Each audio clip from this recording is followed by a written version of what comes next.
Marvel's latest puts together a talking tree, a gun-toting raccoon, and the lead singer of Mouse Rat. Did the studio's biggest gamble to date pay off? The answer? I am Groot.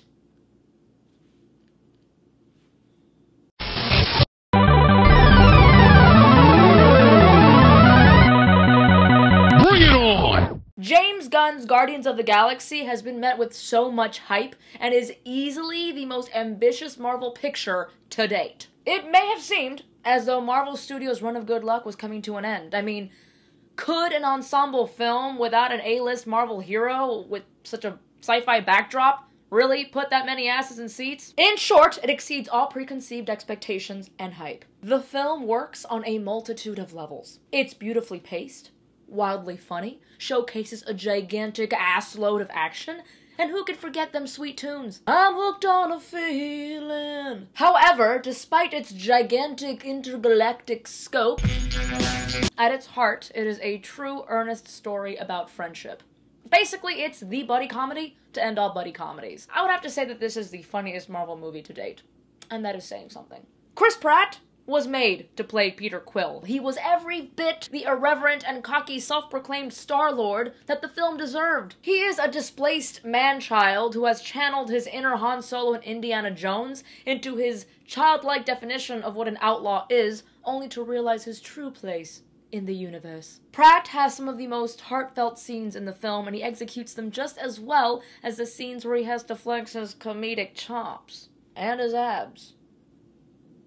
Oh, what happened? Coleslaw figurines? What? Bradley Cooper absolutely knocks it out of the park as Rocket. And I will admit, I wasn't too keen on the casting when it was first announced. I mean, honestly, I still feel that there are plenty of extremely talented voiceover artists out there who could have stood to benefit by being called up on a movie of this magnitude, as opposed to a Hollywood A-lister. I mean, I'm talking voice actors like Rob Paulsen, Troy Baker, Stephen Bloom, or Billy West. They could have all done a spectacular job with a show-stealing character like Rocket Raccoon. However, I must tip my hat, my invisible hat of awesome, to Mr. Cooper and admit that I was wrong in his ability to bring home that performance. His friendship with Groot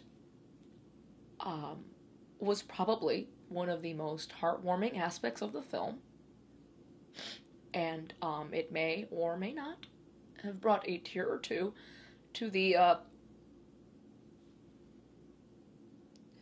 pink squishy parts of my eye sockets. I am Groot. We are Groot. The rest of the principal cast all do a fantastic job. Zoe Saldana gives us a much-needed presence of a strong female as Gamora. Dave Bautista's Drax is surprisingly just as funny as he is a bloodthirsty ass-kicker. Finally, Vin Diesel shows the true extent of his range as Groot, with probably his best performance in years. I am Groot. I am Groot. I am Groot. I am Groot. The trick with Vin is the less dialogue, the better. That is why he rocked it as the Iron Giant. On the supporting cast front, I got a real kick out of seeing Cruella de Vil, Dr. Steve Brule, and Dwayne Benzie as officers in the Nova Corps. Michael Rooker might just be the Dixon brother with the best archery skills as Yondu, and Amy Pond has certainly strayed away from the Doctor's care as the sexy cybernetic Nebula. In closing, there are two words that describe exactly how I felt throughout Guardians of the Galaxy, and that is titty confetti. What is titty confetti? Well, kids, this is something that occurs to both a man, yes, and a woman when they are filled to the tits with such delight that they eventually cannot contain said delight, thus causing an explosion of sorts through the areola. Sometimes it's confetti, other times it's McDonald's Happy Meal toys from 1988, and sometimes it's a mix of both. I think it's safe to say that a good percentage of us big kids were smiling from ear to ear while watching this Marvel masterpiece, and I don't know about you guys, but I felt like I was 7 again. And that could also have to do with the fact that my feet still dangle from the seat. Marvel's gamble making Guardians truly erases the borders of the Marvel Cinematic Universe. Anything is possible now, including, yeah, that.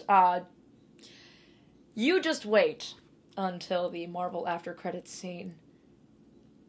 Honestly, at this point, Marvel could go the wacky deli route and show a still photo of a jar of mayo for 30 minutes and still make fucking millions. Bonus points if you get that reference, by the way. So, what did you folks think of Guardians of the Galaxy? What do you think its success means for future Marvel films? As always, make sure to like, comment, subscribe, share, and visit aggressivecomics.com for all the latest and greatest in geeky news. And until next time, stay geeky, my friends.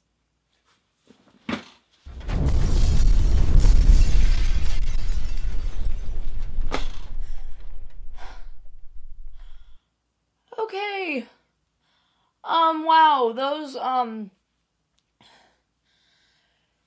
yeah, aftershocks. Those are rare. Am Groot. I am Groot!